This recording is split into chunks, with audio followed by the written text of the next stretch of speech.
લેવા દે ને, મારી ગોદમાં પણ મને પધરાવા દે ને, મને તારો લાલો બહુ ગમે છે. કઈ ને કઈ બહાનું કાઢીને ગોપિકાઓ ભગવાન પાસે આવી જાય છે, જાણે પ્રભુ અંદરથી એને ખેંચી રહ્યા છે. અને યાદ રાખો, કૃષ્ણ નામનો એક અર્થ એ પણ થાય છે જે કર્ષણ કરે. કર્ષતિ ઇતિ કૃષ્ણ, જે ખેંચે. કૃષ્ણ ખેંચનારા છે. મોટા ભાઈનું નામ છે સંકર્ષણ, સમ્યક રીતે આકર્ષણ કરનારો. પણ મોટાની પાસે જે આકર્ષણ કરવાનું છે ને એ છે પેલું હળ, અને કૃષ્ણની પાસે આકર્ષણ કરવાનું સાધન છે એની મુરલી, એની રૂપ સુધા, એની વેણુની સુધા, વેણુ નાદામૃત, એનાથી એ ખેંચે છે. આ નાથો દ્વારામાં બિરાજતા બિરાજતા ડાબો હાથ અધર રાખીને કેમ ઉભા છે? અહીંયા પણ ડાબી ભુજા અધર રાખીને કેમ ઉભા છે? ભક્તોને પોતાની પાસે ખેંચવા માટે. શ્રી કૃષ્ણનું આકર્ષણ છે. એક વાર એના દર્શન કરી લો, પછી તમને એના દર્શન વિના ચેન ન પડે.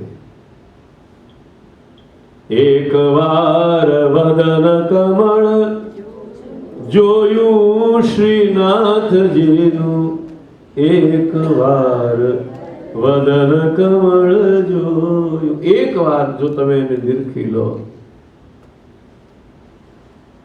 અને આપણા જેવાને પણ દોડી દોડીને જવાનું મન થાય તો ગોપિકાઓની તો ક્યાં વાત કરવી? એ તો વેદની ઋચાઓ છે.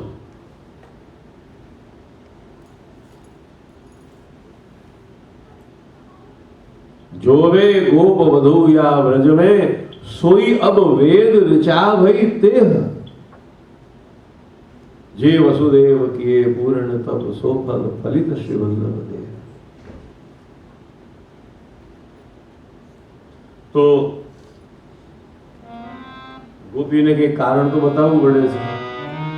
એવું તો નથી કહેવાતું કે તારા લાલા ના દર્શન કરવાનો મેં નિયમ લીધો. યહનિત નિયમ યશોદા વેરો, તિહારે લાડ લડાય, તારા લાલા લાડ લડાવવાનો મારો નિયમ છે. અરે મેં નિયમ લીધો છે કે એનું મુખ ન નિરખું ત્યાં સુધી જળ ન પીવું. પણ આવું તો કહેવાય નહીં. એટલે થોડાક લૌકિક કારણો કાપટ્ય ભાવથી રજૂ કરે છે યશોદાજીની આગળ. અને તમને ખબર છે એનું નામ જ છે ગોપી. શાસ્ત્રકારોએ અર્થ કર્યો છે ગોપી. ગોપીના બે અર્થ કર્યા છે. એક તો ગો એટલે ઇન્દ્રિયો, અને પી એટલે પીવું. એટલે પોતાની ઇન્દ્રિયોથી, આંખથી, કાનથી, આ બધાથી જે કૃષ્ણનું પાન કરે એ ગોપી. પણ એક બીજો અર્થ પણ છે ગોપનશીલા ગોપ્યા.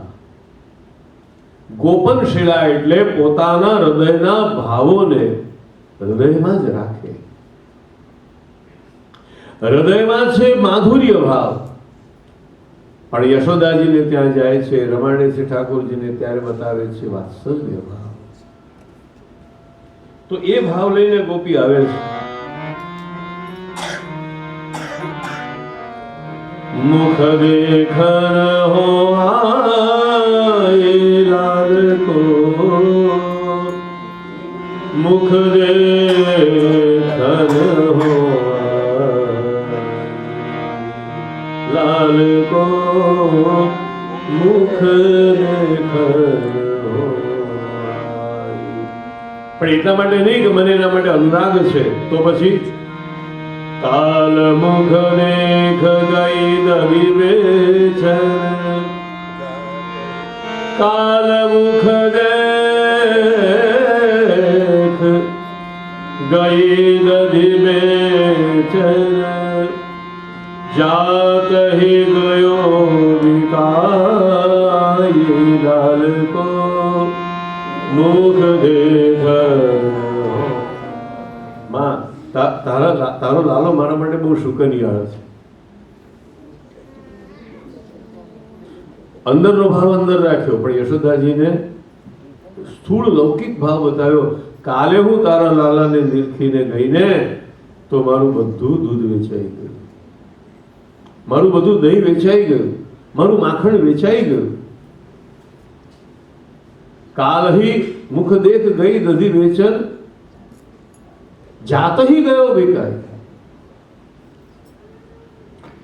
એને એમ થાય હજી થોડી વાત જરા વધારે કરું.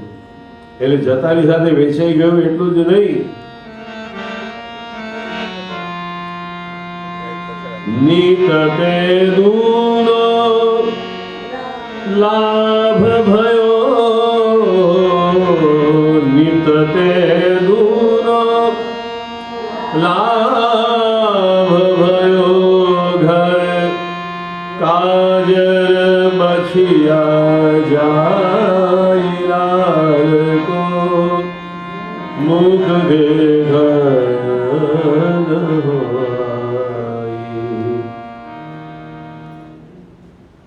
માં રોજ મને મળે ને એના કરતા બમણો લાભ થયો. તારો લાલો બહુ શુકનિયાળ છે. આપણે અમેરિકામાં તો નહીં માનતા હો, પણ ઇન્ડિયામાં ઘણા લોકો એવું માને હો. એક ભાઈને એવું થયું, સવારના પોરમાં ઉઠ્યા, ઉઠતાની સાથે દૂધ ફાટી ગયું, ચા બગડી ગઈ. નાવા ગયા તો લપસી પડતા પડતા માંડ બચ્યા. ગાડી લઈને નીકળ્યા તો રસ્તામાં 2-4 જગ્યાએ માંડ ટકરાતા બચ્યા. જોબ ઉપર મોડા પહોંચ્યા, બોસ હતા એને પણ બહુ ધમકાવ્યા. કામ એટલું બધું આવ્યું કે સરખું ખાવાનો સમય ન રહ્યો. સાંજે ઘરે પાછા ફરતા હતા, વિચાર કરતા હતા, સવારમાં મેં કોનું મોં જોયું કે મારો આખો દિવસ બગડ્યો. પછી યાદ આવ્યું, ઉડતાની સાથે સીધા બાથરૂમમાં ગયા હતા, સામે મોટો મિરર હતો.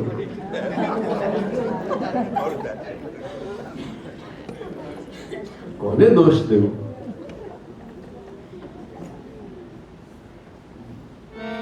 તારા લાલાનું મુખ જોઈને હું ગઈ તો જતાની સાથે મારા બધા કામ થઈ ગયા. કાલ મુખ દેખ ગઈ દધી વેચન, જાત હી ગયો નિકાય લાલ કો મુખ દેખ.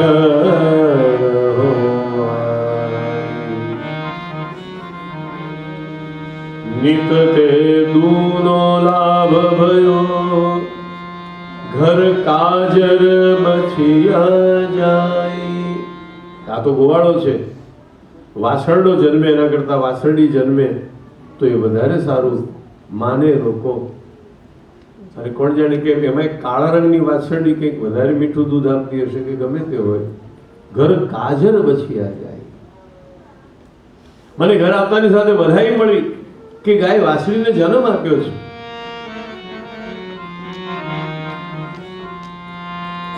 આઈ હો ધાય તમારી સાથ કી. હું તાવળમાં છું. અરે મારી સાથેની બધી સખીઓને તો બહાર ઊભી રાખીને હું આવી છું કે ઊભી રૂપે હું આવું છું કરીને જલ્દી તારા લાલાને જગાવી દે.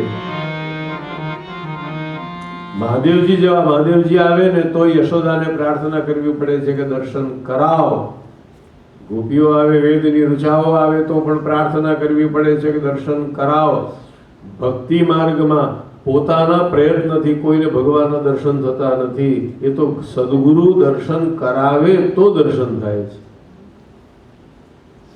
તમે દર્શન કરતા નથી, પ્રભુ તમને દર્શન આપે છે. એ દર્શન આપે તો દર્શન થાય. યશોદાને પ્રાર્થના કરી. યશોદા ભક્તિ છે, અને ભક્તિ જ્યાં સુધી કૃપા નહીં કરે ત્યાં સુધી કોઈને ભગવાનના દર્શન નહીં થાય. ભગવાનના દર્શન કરાવવાનો અધિકાર એનો છે. વિનંતી કરવી પડે છે.